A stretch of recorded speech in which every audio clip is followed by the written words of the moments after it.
How many of you are doing ABM or aware of ABM? Most of you. All right, that's cool. So, man, that's pressure. Typically, I speak to people who have no idea. So it's like, yeah, it can really be awesome. But if you know, it's I love for questions. Stop me anytime. This is a fun topic. This is a passion project of mine. I fell in love with this idea of flipping funnels. That's why we started Flip My Funnel movement and the podcast. We do it daily. And the whole idea is to share something that we learn every day. And it could be 10 minutes, it could be 20 minutes, it could be 30 minutes, it doesn't really matter. So that's why the podcast has been a fun thing to do. So hopefully, if nothing else, on your commute or anywhere else, you can check it out. All right, so getting into lessons. So first of all, I love to hear of people who are practicing ABM. Why ABM? Like, why are you practicing ABM? Anybody? Save time and money. Save time and money. Well, that's one. A lot of people raise their hands. So I'm going to start pointing at people and ask questions. So anybody, why are you doing ABM and why not? So you can target the right customers with the right message or the right prospects with the right message. Target the right. I would never use the word people. Just because. And yeah. I used to do that for the last 10 years. Yeah. And then it dawned on me, like, how many of you like to be prospected? Hunted? Yeah, farmed, whaled out of water, something like that, right? So the phrases that we use, yeah, there you go. So the phrases that we use actually also somehow communicate what we think about our customers or future customers, right? So I always think about customers and future customers, and not just because I'm going to say future customers, is because if you're truly doing ABM, then you know who you're going after. And those people are not just any people because they are the one that you believe that your product or service fits perfectly for them. Otherwise, you would not be reaching out to them. So if nothing else, think about customers and future customers as the way. But I love that point. The thought that went through my head as I was thinking about this is like, well, why now? Like, we've always wanted to do what you just said, is we want to get in front of the right people at the right time and have an efficient growth and make sure that our product is valuable. But why now? And I started to think about why. Let's just go through it. So I think about a magic that happens every 5 years in marketing and sales. Something new that happens if you think about it.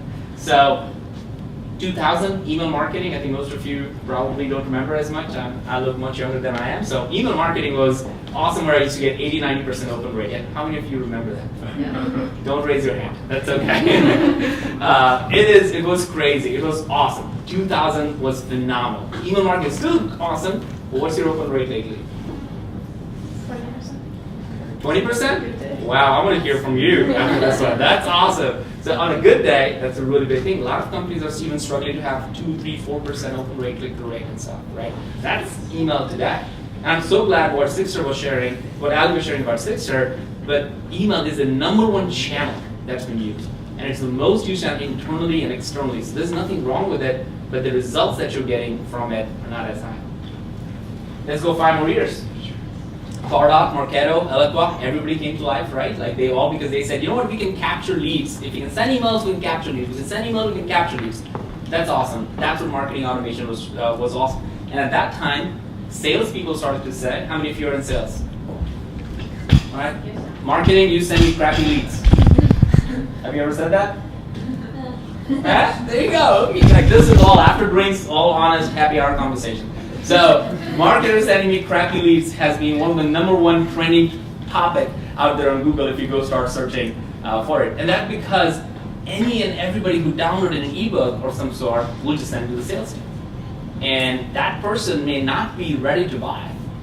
And when the salesperson calls them, they're like, they talk like, well, why are you calling me? I just want to learn something. I didn't even open it and you're calling me, right? Like, so you're like so fast about it.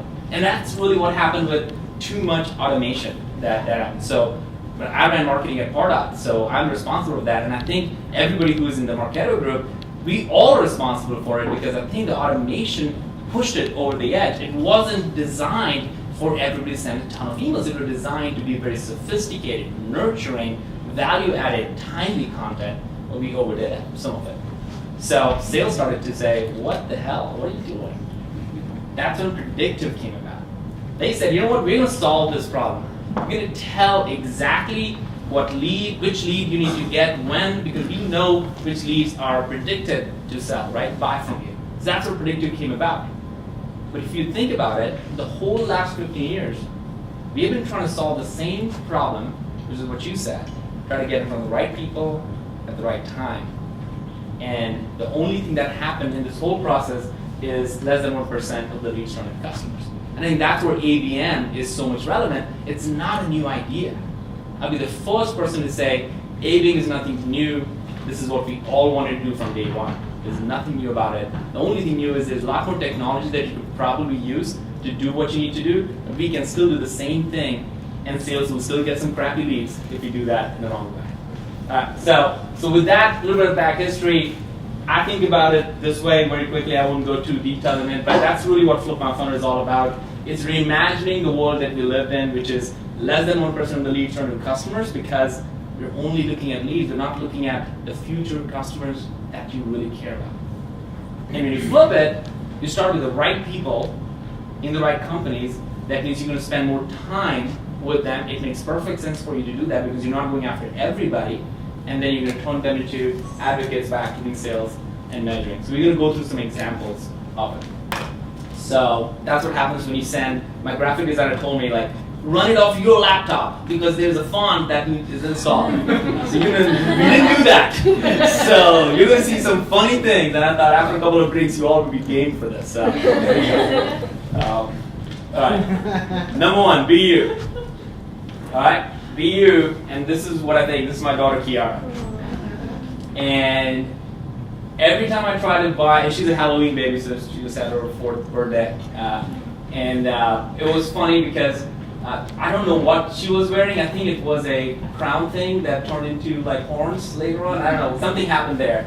But every time I'll go shop for her, I'll always get this soft unicorn princess ballet dancer kind of t-shirts. There's nothing wrong with it. That's awesome.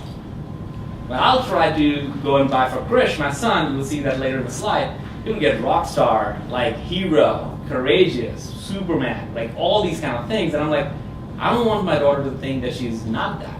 Like, she is that, but I also want to think that she's brave, and she's strong, and she's fearless. And it's hard, so I always go try to buy these t-shirts that actually say that, so she's more than that. And what I mean by that is, as marketers, we have to figure out who we are. We're not there to create just incredibly amazing looking graphics. That's one part of our job, to have an amazing experience. But the other part is that we are here to drive the business forward. That is the number one job we are. We exist to drive it. And if that doesn't happen, then we're not doing our job. So I feel like we have to redefine who we are and what our purpose is in our companies.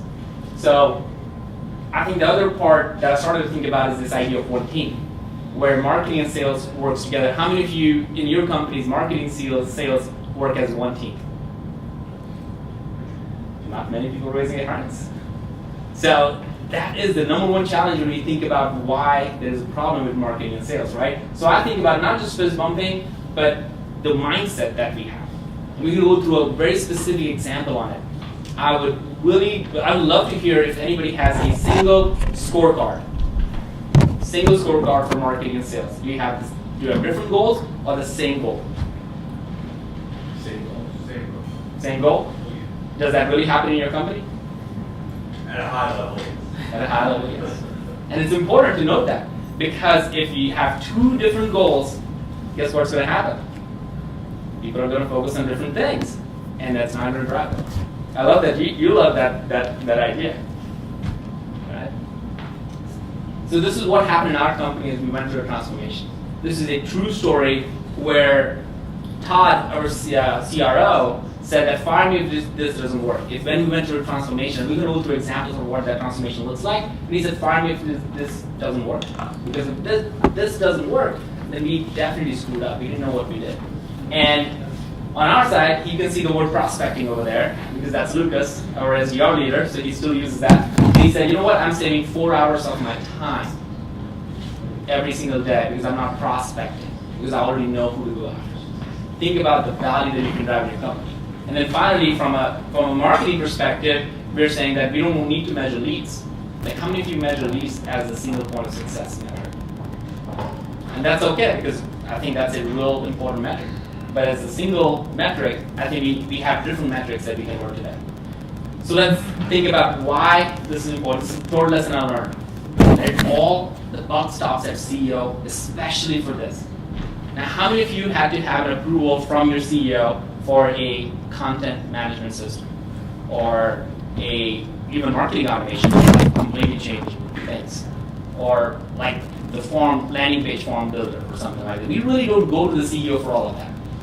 And we don't even show all the results that we get from all of these because it doesn't really matter to the CEO because he was looking at what are my results. But when you do ABM, what I learned that if your CEO is not bought in, he's going to give different metrics to marketing and sales. And if you have different metrics, you don't have the same scorecard, you cannot create transformation in your organization. This is the number one failure I saw why companies are not able to do ABM really well, is not having their CEO fully bought in. So for example, I'll tell you another story in our company talking about Todd. We were at a board meeting, and in that meeting, the board meeting, we had raised money. That's the one fun thing, right? You have board meetings every 6 weeks, and we have to tell them what happened. And we're like, look, show us what happened, and here's the Excel spreadsheet. Shows how many leads you created, how much revenue generated. And that is the standard story in every single company. And we couldn't say that. We're like, look, it's a different metric, different game. We don't need 10,000 leads. We're going to only go after the 1,000 companies. That's our market because they are the best companies to go after. It's a completely different thing. And at that time, if our CEO thought this wouldn't work, we wouldn't have been able to go through the board meeting and get it. And it took about 6 months for us to get the board completely convinced that this is something we need to do, which means you have to measure and report differently. And that doesn't actually happen. Number 4, measure the right things. So that's my son Krish. That's that. It's less about ABM, more about my family. But this is outside our house, and one day I think it's in summer, he had a football in his hand and basketball t-shirt and football socks and tennis. So he's wearing all these things, and I'm like, what are we doing here? And he's like, we're gonna play. I'm like, what game are we gonna play? Because I have no idea what game we're gonna play. And he said, well, anything is possible.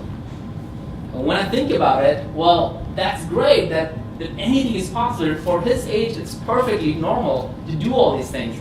But as he grows up, he's going to figure out that there's only one sport that he can be really good at, and not all of them, right? So I feel like as marketers, we have to figure out what metrics we want to measure. If we're going to measure all the metrics, every single thing that we always measure, I don't think we're going to see the difference in anybody else because they're all going to ask for the same things. We have to stop doing certain things, right? So this is the framework that we have learned in the last maybe 3.5 years. This is the one thing that I would say has really transformed the way we think about it, which is this team framework. And I'm going to quickly go through and in the Q&A we can talk more about it. But think about it as a target, engage, activate, and measure team, which means sales and marketing have the same target list of accounts to go after. No two different list, not leads, same target list of accounts to go after. You're engaging, that means marketing and sales are working on the same one, and you're engaging all the different things that you're doing from a marketing perspective. You're still doing that, but only to those set target accounts. We'll go through an example for that. And then activate. This is by far the most important step. Because we're in the marketing automation world, we know how to activate sales through alerts, but now activating them on the accounts is super important. Have you ever thought the title of a sales rep is what? Ali, what's your title? Senior account executive. Account executive. She doesn't care about leads. Her title says that she cares about accounts. So when marketing gives leads to sales, they don't look at it. But if she knows, hey, this is my 20 accounts that I'm focused on in Chicago, for example, and if you send a lead from that account, guess what? Ali's going to care about it. That's why account is so important to think about and using that on a day-to-day basis. And I think the measurement is engagement. And we're going to look at 2 or 3 different examples where how companies are measuring success, but I would love for you guys to think about, are you measuring the right things? Because when you measure leads and different things, it's not going to give you the same output. You can't have the same conversation about account marketing with them. So things that we have stopped measuring in our own organization. We have stopped measuring leads, we have stopped measuring conversion from leads, and we have stopped measuring website traffic. What will happen if you stop doing that? You're going to say, I have no idea what marketing does. But then what we have started to measure is engagement. Engagement meaning people spending time on your website from the accounts that you actually care about. Not the entire traffic, but the time that those accounts that your sales teams care about, they are spending on your website. Very specific. We're measuring velocity. Deals that are moving faster because you're able to focus on only those deals, not every single one. And then finally, the deal size. And that happens all the time. If you're focused on the right accounts, we're seeing that your deal sizes are going up for almost all of our customers on that. So this is the scorecard that I was talking about throughout, that sales and marketing meets every single week and walks through. Think about it. There's no lead mentioned anywhere. We only have tiers. Any of you do tiering for your accounts? I think that changed. That was a game changer for me when I started to do, like, for the first 10 years, I didn't understand marketing. I felt like when we started tiering, it really makes sense because we can do the same amount of marketing initiatives for the companies that have high value. Like, let's say there's $1 million deal and there is another that is a $50,000 deal.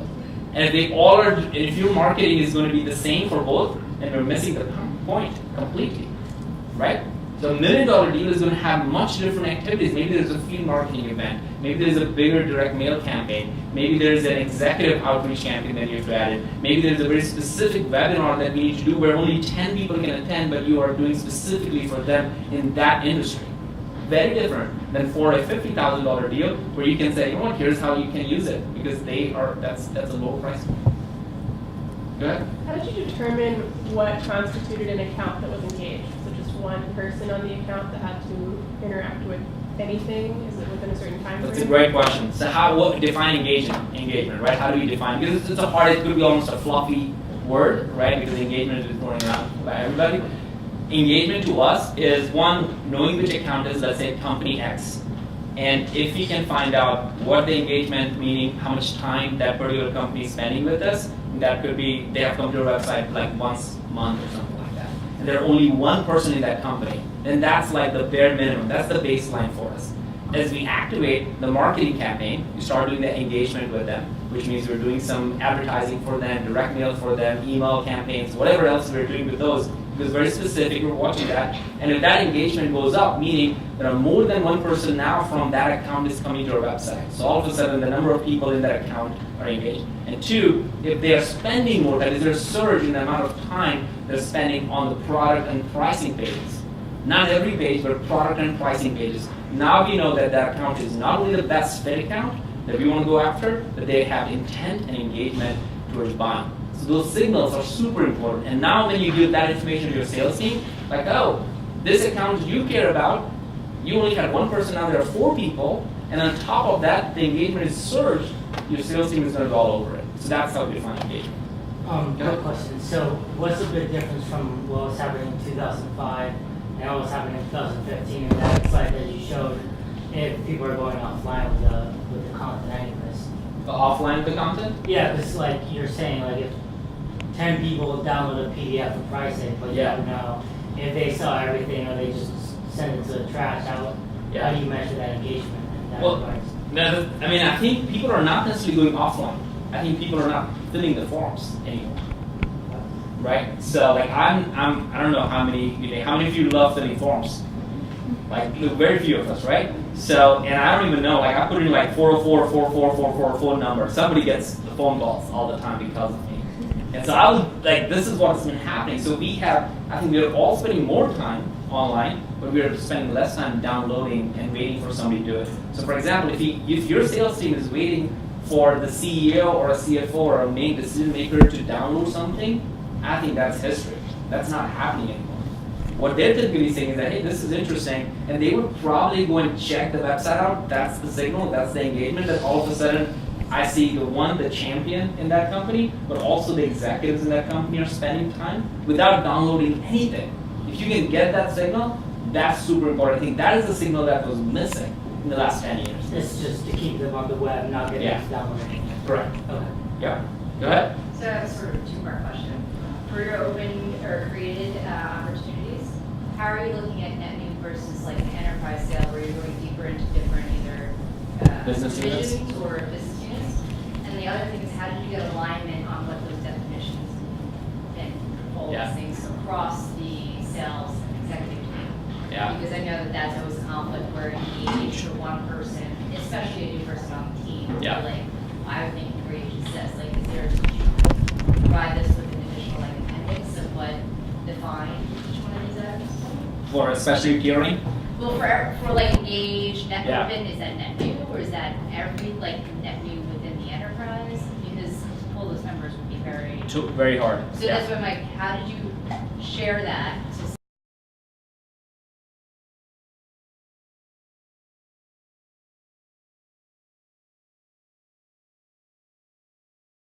say what these actually mean and get everybody in line? And then if you are doing those enterprise type of deals where you're going deeper into the organization and hitting multiple business units or multiple brands, like if you were L'Oreal, like how Yeah. would you identify all 20-something brands that Love that question. Love that question. So first question is like, how do we do this? How do we get alignment and agreement to even do this? It was extremely hard. I'll tell you, we failed at least maybe 5 times before we got to this place. We failed a number of times defining what tiers meant for us. But one thing that we did that I think worked for us, and we try to advocate about this to everybody, that we try to get them to come up with a scorecard. And if this may not be the scorecard for you. You may have to define a different scorecard for your own organization. That's fine. This absolutely worked for us. We failed on the fact that the first one we failed on was we asked sales like, hey, which accounts do you want to go after? We failed right away because they said, you know what, we want to go after, like the biggest logos in the world, and they're not even best fit. So we failed there. Second, marketing came up with their own accounts. We failed again because marketing was coming very specifically based on what they thought. And I think both of those scenarios we failed. The third one, where we actually went to our customer success team and looked at our best customers and saying, why are these customers winning? And who is the right kind of customer? Who are the right people in those companies who are championing our product? That changed the equation. So having this customer success team part of that decision-making process of tiering absolutely helped. And they're the last people we typically reach out to, even though they're actually making the business grow. So the go-to-market team, in my opinion, is not sales. And it's not only marketing, it is actually sales, marketing, and customer success. And the whole thing is built around customer success team sitting in that room telling us, you know what, you can't sell the tier 1 companies at this price point because there is so much maintenance around it and we have to do so many things, so you have to change the pricing, you have to add services. So then it allows us to spend more money on tiering. If they wouldn't tell us that, we wouldn't have been able to do it. So that's where we kind of started off with. And the second question is, how do we go after certain business units within an organization? I think from our perspective for Terminus, we're able to target very specific to a specific business unit. Like I think that's something we can talk about later on. But that targeting has changed tremendously. I think 10 years ago, that wasn't possible. That just wasn't. Like the most you could do is email and find email or buy email and stuff. Right now with all the security, I'm glad we're not buying emails, right? But advertising is one of the ways where we can proactively get in front of people. That is something that's acceptable. But we can dive in later on for sure. It is one of the tougher problems for people. Cool. I love this. This is awesome. Right. So is advertising your primary channel? Once you've identified your list of accounts, is that how you're getting those people into your database? So we have something in each one of these categories. So we help with targeting. So we have partnership with Bombara and data partners that allows us to help target better. Engagement is by far the area where we totally dominate because that's where we started off with. From acceleration perspective, we figure out what are the right spike insights we need to give to the sales team, because we figured out if we don't get the sales team bought into it, this is not going to work. This is going to fail. And then obviously from a measurement perspective, we acquired a company called BrightFunnel last year. So all of a sudden, and the reason we acquired BrightFunnel was because nobody was doing ABM analytics. If you think about it, if we do everything right and we measure it the same old way, we would never be able to move forward. So we ended up saying, okay, what do? We need to buy something that have a really good foundation of analytics, but then we override it with ABM focused analytics. So this scorecard that you're seeing, you can now pull out of Terminus and actually see what's happening with it. And it will pull data, engagement data, not just from advertising, but engagement data from your Marketo, Salesforce, all the differences, and give us total overall health of that particular account, almost a 360 view across the board of what's happening with it. So that's something that we're starting to do. Cool. All right. I should have started with that. That's awesome. All right. 5. We're halfway through, but I'll go through it super fast. ABM is more than demand gen. How many of you agree, disagree with that? Has to be. Yeah, it has to be, right? Like it can be. So to your earlier point, I think somebody asked about where does it fit? I believe the greatest opportunity, if you are trying to do ABM and find success, I think the greatest opportunity is actually here in pipeline velocity and acceleration. Anybody have idea why? That's where your sales team is fully committed. They've raised their hand and said, we're committing, these deals are going to close. You already know what your length of your sales cycle typically is when something hits pipeline, like let's say 90 days or 120 days, whatever it is. You already know what the deal size is. And you already have CEO, CFO, everybody looking at it. You have the greatest attention from your organization at that point. So imagine if the marketer, if you can give air cover and do anything to drive those accounts to completion, that's what pipeline velocity really jumps in, you're going to be a hero in your organization because that's where money is stuck. What we get pushed into demand gen because everybody wants us to drive leads, but in reality, that's where you can drive the most revenue. Our most successful customers, their first pilot project, to get success and get buy-in from everybody to have a different defined scorecard and all that stuff is showing that, let us help us drive more pipeline and revenue. That's the number one thing that I feel like most organizations are trying to do, and that's where they see success. This is really interesting because if you think about their ads and the messaging, what they did is they're not looking at, again, web traffic overall. They're looking at traffic from the target accounts. It really doesn't matter if more people showed up. Like I remember when we did press releases and the spike goes up on Google Analytics and the CEO and the board is like super happy, like, wow, marketing is doing a great job. But it doesn't drive revenue. And now when you can do very specific targeted things, you can actually create a ton of value. Right? Here's another one, and I wanted to have something where I had Marketo in it, right? So here's a company, HighSpot. Anybody familiar with HighSpot? Right. So they created a full flow around it with Marketo, Salesforce, the whole tiering of accounts where they're running Terminus ads, they're using their own sales enablement, where they have a whole process mapped out to figure out how do we go after target accounts based on tiering. You can see it was a very big part of their whole process. They're incredible, and they're able to see that they have more accounts added, and they have a process where your sales team, if it's accepted, we run another set of Terminus ads or any different ads or campaigns, and if they are not accepted, then they will run another set of campaigns, like just a different messaging because they're not accepted. So they created a full-blown campaign to drive success, and the ABM is not one tool. And hopefully that's like super, super, super clear to everybody as you're doing. It's not marketing automation, it's not email, it's none of that because all of them are tech tools to do all you want, but ABM is a strategy. As a co-founder of Terminus, I would say if you're using only Terminus, then you're not doing ABM. You probably are doing a very targeted advertising and you're getting a few things, but you're not doing ABM because it has to work with your sales team, whatever tools they're using. It may be Salesloft or Outreach or whatever. It has to work with the marketing programs using Marketo or whatever it might be. It has to work with any other software else that you're trying to do. It's a full-on strategy that look forward to having everything connected together. So that was really cool because they were able to score A, B, and C and have their ADRs work through it. And the results were just, again, very, very targeted. Everybody's looking at, can we get a lift and more engagement and penetration in my target accounts? Does that make sense? Cool. All right, so we walked through this, but this is one of my favorite charts.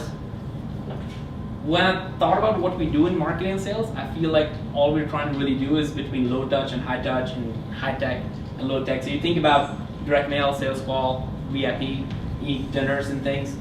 You count low tech, low touch. If you go far and say, you know what, sponsoring large events, content marketing, email nurturing, they get into more high-tech activities.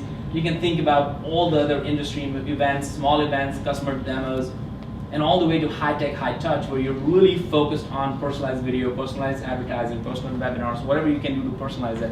I think this is the high-tech, high-touch is where the magic is. that's where most people are finding success, is when they have a combination of their high-tech activities, be a combination of Signature, be a combination of email and whatnot, but they also have a high touch with it. That drives the greatest results. Here's another example of WP Engine where the sales and marketing work together, but here's the beauty they did. They did one-to-one ads. How many of you are running one-to-one ad? One ad per company, one ad per persona, one ad per segment, one ad per opportunity stage, because that meant $1 million to them. One-to-one. And I think that's where it's going. It's like, can we create that personalized one-to-one experience? So when they click on that ad, the page they go through, they use Uberflip, so they're able to see a place where now people are not downloading anything. They're actually on a place where they have a full-on experience of, because it's very specific to them. It is their name, their company's name, all that information. They have a tremendous amount of success with that. And this is our stack. Like, so I wanted to just openly share what tools we use today, because I think everybody needs to look at their stack. So when we think about our own stack, not super easy to go to our CFO and tell, like, hey, you know what?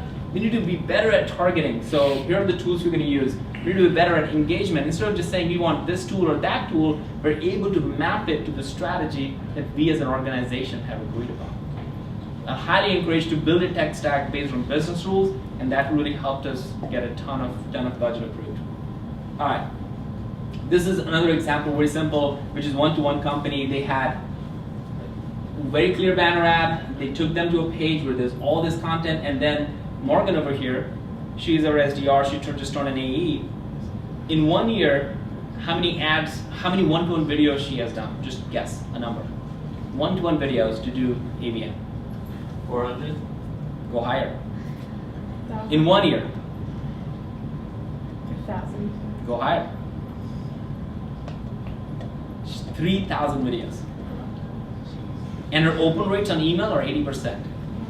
Because her emails are very targeted to that person with very specific, with their name on it, that takes them to, and then while she's doing that, there are ads, there are air campaigns going on. So your work, sales and marketing is working together. And regardless of where they come from, they go to this one page where it's all about them.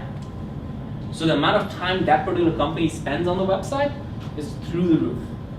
And I think that's where we need to go to as marketing, is how can we get our target accounts to spend a tremendous amount of time with us? Because that's a game changer. That's like you getting an advance for whatever product or services you're selling, because you are ahead of your competitors because of that. All right, so this one is pretty simple. I feel like it is sprints. If you're doing ABM or you're planning to do ABM, and if you want to do a campaign across the board, I would say don't start big campaign. Don't think about like a big result. Don't go for a 12-month program. Go for like a 3-month or 2-month, or I would say even 1-month pilot. Okay, let me just try and see if you can create engagement in target accounts. Or let me just try and see if you can create penetration in your pipeline accounts. Like really, really small wins going through it. And then 10, this is again, like the only person remaining from my family is my wife. So this is where I bring her, is like, how do you accept, create customer heroism? Wow, like the graphics are off the chart. But that's my customer, not future, current customer. I don't want to be fired. And some of you have seen this slide that have seen me present before. And I feel like, I went through this with her 2 years ago at Christmas. And I said, hey, what do I do to have the most impact in our relationship? And I think I was very bold that day. So I went through this. And we started with this idea of like, okay, well, things that you want that are status quo, you just want me to do, yeah, that's good.